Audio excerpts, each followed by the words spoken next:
Lecture on Organon, Aphorism 1, Part C. Part اے اور be پہلے ہو چکے ہیں.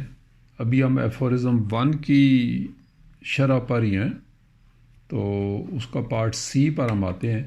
پارٹ بی کے آخر میں بات کر رہے تھے کہ مشن کے حوالے سے بات ہو رہی تھی کہ مشن کیا ہے اور کیور کا کیا مطلب بنتا ہے. ہانیمن نے علاج جسے آپ ٹریٹمنٹ کہتے ہیں اور شفا یابی جسے کیور کہتے ہیں کے درمیان ایک باریک فرق کو نہایت خوبصورتی سے اجاگر کیا ہے. اکثر لوگ بشمول بعض ہومیوپیتھس غلط فہمی کی بنا پر محض علامات کی دوری، پیتھالوجی کے خاتمے اور اب نارمل لیب ٹیسٹ کو نارمل رپورٹس میں تبدیل ہو جانے کو ہی شفا یابی سمجھ بیٹھتے ہیں، جو شعبہ طب میں ایک بہت بڑی غلط فہمی ہے. ایسا عمل صحت کی تعریف میں ہرگز نہیں آتا. اگر آپ تفصیل دیکھنا چاہتے ہیں کہ صحت کا کیا مطلب ہے تو جارج ویتھالکس کا ویڈیو لیکچر آپ دیکھیں، ڈیفینیشن آف ہیلتھ، صحت کی تعریف. دوستو، ہم اپنی روزمرہ پریکٹس میں دیکھتے ہیں کہ اکثر مریض ہیپاٹائٹس کے علاج کی خاطر مختلف انجیکشن لگوانے کا کورس کرتے اور ان کا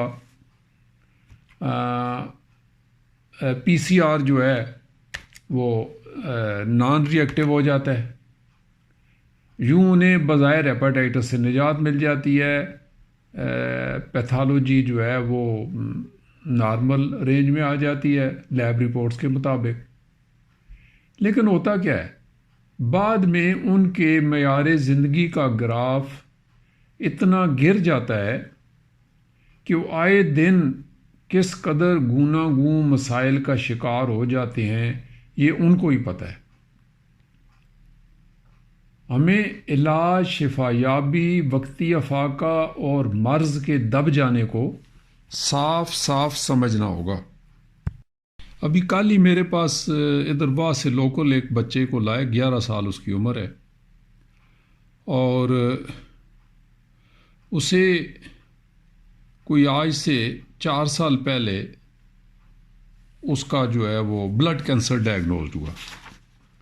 کیمو تھراپی کرائی گئی، 4 ماہ کروائی گئی، رپورٹس ماشاءاللہ 100% نارمل ہو گئیں، یعنی کینسر بظاہر اس کا علاج ہو گیا. اب اس کے بعد کیا ہے، 7 سال ہو گئے ہیں، ہاں 11 اور 7، یعنی کوئی 4-5 سال کی عمر میں اس کو یہ کینسر ڈائگنوزڈ ہوا تھا، اور پھر اس کی کیمو تھراپی 4 مہینے ہوئی، اور اب 7 سال ہو گئے ہیں، رپورٹس وہ ساری نارمل ہو گئی تھی، کینسر کو تو بھول بھال گئے، ٹھیک ہو گیا جی، گڈ.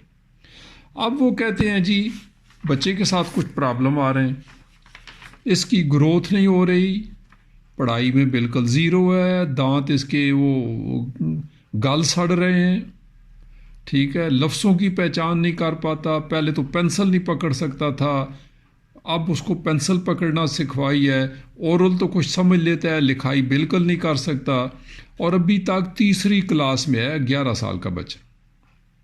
کہتے ہیں پچھلے سال بھی ہم نے کئی سال اس نے 2ری میں لگایا تو ہم نے اس کو 3ری کلاس میں ویسے ہی کروا دیا، ٹھیک ہے. اچھا، وزن نہیں بڑھ رہا، ٹھیک ہے، اور الٹا بدتمیزیاں کرتا ہے عجیب و غریب، بستر پر پیشاب کر دیتا ہے. خیر لمبی سٹوری ہے، مطلب اتنا وہ غصے میں آ جاتا ہے کہ ایک دفعہ اس نے باپ پر چھری سے حملہ بھی کرنے کی کوشش کی. تو وہ سب وہ کہتے ہیں، یعنی ان کے بقول ڈاکٹر کہتے ہیں جی اس میں کیمو تھراپی کا بہت زیادہ اثر ہے. تو ایک مثال دی ہے، ہزاروں مثالیں ہیں، یہاں اتنا ٹائم نہیں ہے. تو بات کیا ہے کہ کس کو آپ کیور کہتے ہیں اور کس کو ٹریٹمنٹ کہتے ہیں؟ کیا وقتی افاقہ یا مرض کا دب جانا یا علامات کا، صرف علامات کا غائب ہو جانا، ٹھیک ہے، یا پیلیشن ہو جانی، تو یہ تو کیور کے زمرے میں بالکل ہی نہیں آتا. وہ کیور جس کا جو آنے میں جو سمجھانا چاہ رہا ہے ہم کو، وہ کیور کیا ہے اس کی بات ہو رہی ہے. آپ نے اس کے اصول کی بات کرنی ہے، اس کی کیا قیود و شرائط ہوں گی تاکہ ہم کیور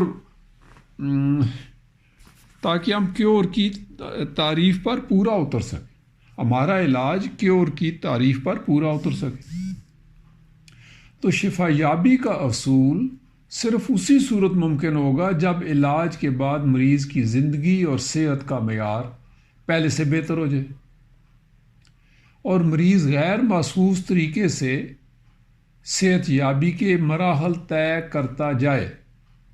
رابن مرفی کہتا ہے کہ ایسے غیر محسوس طریقے سے اس کو پتہ ہی نہ چلے اور وہ ایک دن اپنے آپ کو بلا چنگا محسوس کرے، میں تو ٹھیک ہو گیا. اس کو جیسے جینٹل کا لفظ جو آنے میں نے شروع میں کہا تھا کہ جینٹل، ریپڈ، جینٹل اور پرماننٹ. جینٹل کا یہی مطلب ہوتا ہے کہ مریض غیر محسوس طریقے سے صحت یابی کے مراحل طے کرتا جائے. مریض بیک وقت ذہنی، جسمانی اور جذباتی سطح پر آسودگی اور ہم آہنگی محسوس کرے. ہم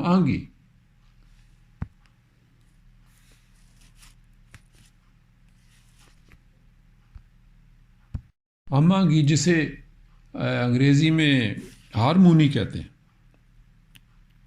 مریض کی سوچیں تعمیری ہو جائیں، وہ اپنے آپ کو اس کائنات کا کارآمد جزو تصور کرنے لگے. یاد رکھیے، زندگی اور صحت کے معیار کو داؤ پر لگا کر زندگی کی میعاد میں چند دن کا اضافہ کر لینا تو قابل تعریف نہیں.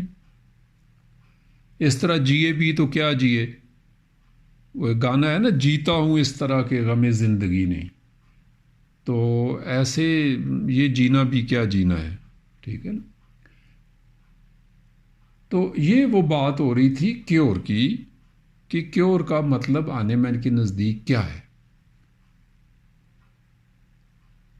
اگر ہم آنے مین کے بیان کردہ کیور کی تعریف پر ہمارا علاج پورا نہیں اترتا تو وہ پھر ہومیوپیتھی کی روح سے اسے ہم کیور نہیں کہہ سکتے.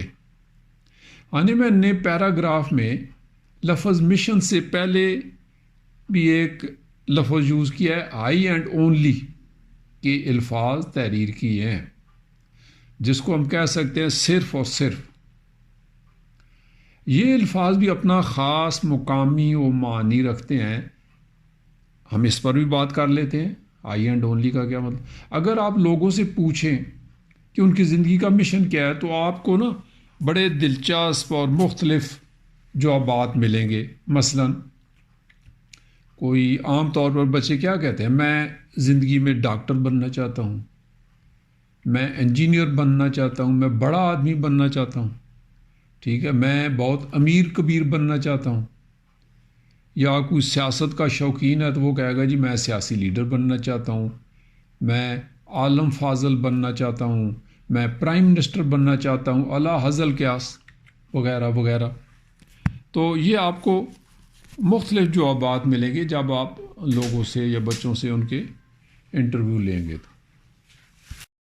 اور آپ دیکھیں گے کہ اس حوالے سے اکثریت ذہنی انتشار کا شکار بھی ہوتی ہے. ان کے پاس نہ کسی منزل کا تعین ہے، نہ ہی یہ لوگ واضح لائحہ عمل رکھتے ہیں، نہ ان کے پاس کوئی روڈ میپ ہوتا ہے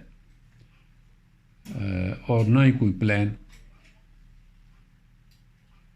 یہ لوگ ایک بے ارادہ کارواں کی مثل رواں دواں ہیں اور ان کی اکثریت خوف اور خواہش کے درمیان جی رہی ہوتی ہے. زیادہ تر آپ کو مادیت کا شکار ملیں گے، مادیت پسند، میٹیریلزم کا شکار. اپنا مطلب حل کرنا ہے، نہ پڑوسی کا سوچنا ہے، نہ کسی دوسرے انسان کے بارے میں. اپنا انٹرسٹ ہے، ذاتی بس مفاد، اور یہ چیزیں عام ملتی ہیں اس مادیت پسند معاشرے میں. اسی طرح ہم دیکھتے ہیں کہ ڈاکٹر حضرات کی ایک معقول تعداد محض مادی سوچ کے عامل اس پیشے کو دولت سمیٹنے کا ذریعہ بنائے ہوئے ہے۔ لہذا ایسی سوچ اور طرز عمل کو آرزو اور خواہش کا نام تو دیا جا سکتا ہے، مشن نہیں کہا جا سکتا، بلکہ شعبہ طب میں اسپیشلائزیشن کا انتخاب کرنے سے پہلے بالعموم سوچا جاتا ہے کہ کس فیلڈ میں محنت کم اور آمدن زیادہ ہے۔ یعنی یہ ہماری سوچ ہے، اور یہ سب مادی سوچ کا اثر ہے۔ وہ کہتے ہیں نا، یہ آرزو بھی بڑی بات ہے مگر ہمدم، وصال یار فقط آرزو کی بات نہیں۔ تو دوستو یہاں پر ہم لیکچر 1C ختم کرتے ہیں۔ 1D میں پھر آپ کے پاس حاضر ہوں گے، اور ابھی تک ہم ایفورزم 1 پر ہی ہیں۔ ہماری کوشش ہوگی کہ یہ جو پہلے 5 ایفورزم ہیں نا، خاص طور پر ان کو ہم تعویذ کی طرح گول کر پی جائیں۔ باقی سب آگے اس کی تشریح ہے۔ جس نے پہلے 5 ایفورزم سمجھ لیے اس نے آرگینن کا راز پا لیا۔ Thank you so much.